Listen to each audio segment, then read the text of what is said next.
une petite expérience ensemble. Je prends un verre, je vais mettre de l'eau dedans,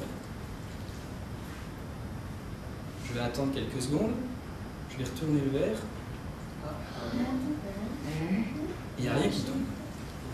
Alors, levez la main ceux qui pensent que c'est de la magie.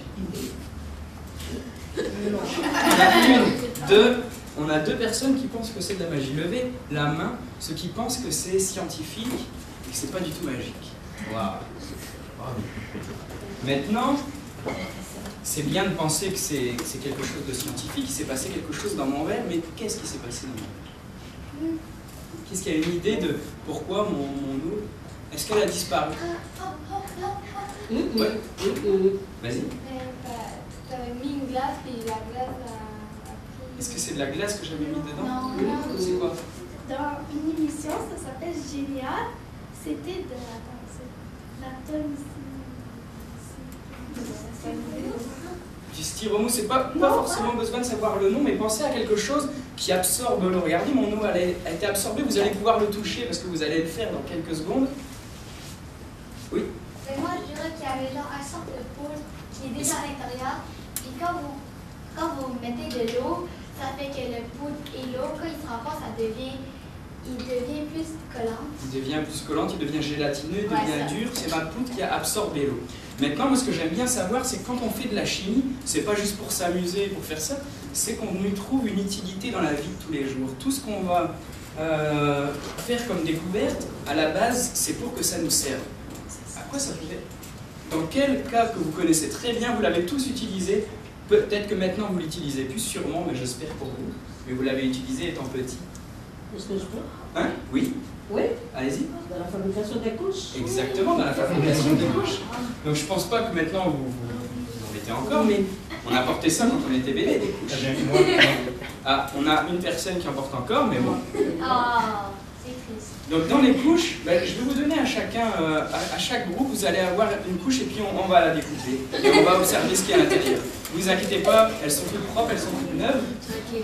Donc je vous donne une paire de ciseaux, vous allez délicatement la découper, vous allez trouver à l'intérieur plein de petits grains qui sont de la taille de grains de sucre. Et vous allez l'ouvrir. Et puis on va les mettre, je vous ai mis une feuille verte sur la table pour qu'on puisse les repérer parce que ces grains sont blancs et très petits. Alors essayez de les rassembler. Je vais vous donner un verre, on va les mettre dedans. Et puis vous allez vous-même mettre de l'eau et voir la transformation. Ok? Vous avez trouvé? C'est minuscule, c'est comme du sucre. Alors essayez de les... Vous avez vu? Sortez tout ce qui est à l'intérieur, n'hésitez pas. Ben, ils sont faits, les grains. J'aime bien les trucs. C'est juste des lunettes qui tremblent.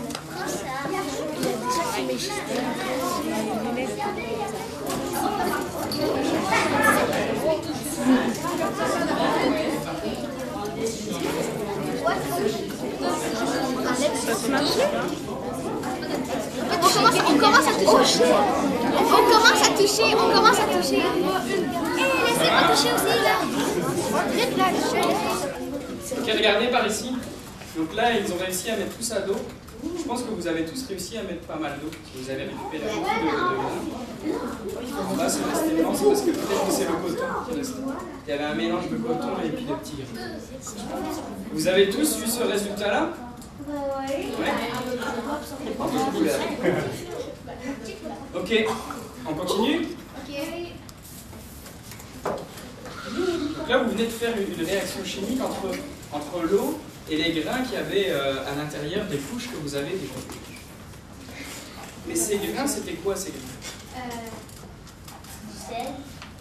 C'était pas du sel, c'était... Est-ce qu'on sait ce qu'il y a à l'intérieur de ces grains? Oui. Gélatine, la gélatine. Ben, c'était pas une gélatine, mais il y avait des... Vous m'avez parlé tout à l'heure de chimie, de molécules et d'atomes. Il y avait des atomes qui étaient regroupés ensemble pour former des molécules.